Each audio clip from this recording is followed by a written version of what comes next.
ಪ್ರತಿ ಗ್ರಾಮದಲ್ಲೂ ಕ್ರಾಂತಿವೀರ ಸಂಗೊಳ್ಳಿ ರಾಯಣ್ಣ ಪುತ್ಥಳಿ ನಿರ್ಮಾಣವಾಗಬೇಕೆಂದು ಯೂತ್ ಕಾಂಗ್ರೆಸ್ ರಾಜ್ಯ ಉಪಾಧ್ಯಕ್ಷ ನಿಖಿಲ್ ವಿ ಶಂಕರ್ ತಿಳಿಸಿದರು. ಸ್ವಾತಂತ್ರ್ಯ ಹೋರಾಟಗಾರ ಅವರು ನ್ಯಾಯ, ನೀತಿ, ಧರ್ಮ, ಸ್ವಾಭಿಮಾನಕ್ಕೆ ಒಂದು ಉದಾಹರಣೆಯಾಗಿದ್ದಾರೆ. ಸಂಗೊಳ್ಳಿ ರಾಯಣ್ಣ ರಾಜ್ಯದ ಎಲ್ಲೆಡೆ ಅವರ ಪುತ್ಥಳಿ ನಿರ್ಮಿಸಿರುವುದರಿಂದ ಅವರ ಆದರ್ಶವನ್ನು ಪಾಲಿಸಲು ಅನುಕೂಲವಾಗಲಿದೆ.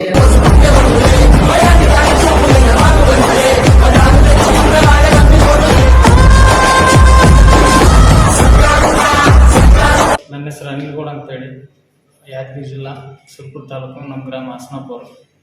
ನಾವು ನಿಖಿಲ್ ವಿ ಶಂಕರ್ ಅವ್ರ ಹತ್ರ ನಮ್ಮ ಊರಿನ ಸಂಗೊಳ್ಳಿ ರಾಯಣ್ಣ ಸ್ಟ್ಯಾಚ್ಯೂ ಸಂಬಂಧ ಅವ್ರು ಭೇಟಿಯಾಗಿ ಹೋಗಿದ್ದೀವಿ. ಆ ಸಂದರ್ಭದಲ್ಲಿ ಅವ್ರು ಬಂದು ಕರೆದು ಕೇಳಿದ್ರು, ಭಾಳ ಸೌಜನ್ಯದಿಂದ ಮಾತಾಡಿದ್ರು. ಅವ್ರ ಒಳ್ಳೆ ಗುಣ ಏನಪ್ಪ ಅಂತಂದ್ರೆ ಎಲ್ಲರನ್ನೂ ಸಹಭಾಗಿತ್ವದಿಂದ ನೋಡ್ತಾರಪ್ಪ. ಭಾಳ ಒಳ್ಳೆಯ ವ್ಯಕ್ತಿ. ಅವರು ರಾಜಕೀಯದಾಗ ಭಾಳ ಉನ್ನತ ಮಟ್ಟದಾಗ ಬೆಳೀಲಿ, ನಮ್ಮ ಸಮಾಜದ ಕಳಿಸಿಂದ ಮತ್ತು ಸಾರ್ವಜನಿಕ ಕಳಿಸಿಂದ ಅವ್ರ ಬೆನ್ನೆಲುಬಾಗಿ ನಾವು ನಿಂದಿರ್ತೀವಿ ನೋಡ್ಕೊಂಡು. ಆಮೇಲೆ ಏನಂದ್ರೆ ನಾವೊಂದು ಮನವಿ ಇಟ್ಟಿದ್ವಿ ಅವ್ರ ಹತ್ರ. ಏನಂತಂದ್ರೆ, ಸರ್ ನಮ್ಮ ಊರಿಗೆ ಹಿಂಗೆ ಸಂಗೊಳ್ಳಿ ರಾಯಣ್ಣನೊಂದು ಮೂರ್ತಿ ಬೇಕಾಗಿತ್ತು ಅಂತ ಕೇಳಿದ್ವಿ.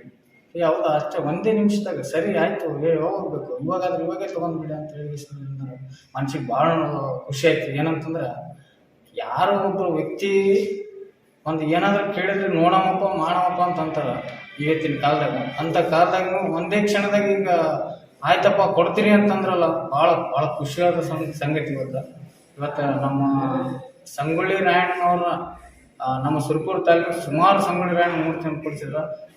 ಅವರಿಗೆ ತುಂಬಿರೋದೇ ಧನ್ಯವಾದನ ಕೇಳಕ್ಕೆ ಇಷ್ಟಪಡ್ತೀನಿ. ಅವ್ರಿಗೆ ತುಂಬಿರೋದು ಧನ್ಯವಾದಗಳು. ಅವ್ರ ರಾಜಕೀಯದಾಗ ಆರ್ಥಿಕವಾಗಿ ಅವ್ರು ಭಾಳ ಉನ್ನತವಾಗಿ ಬೆಳೀಲಿ ಅಂತೇಳಿ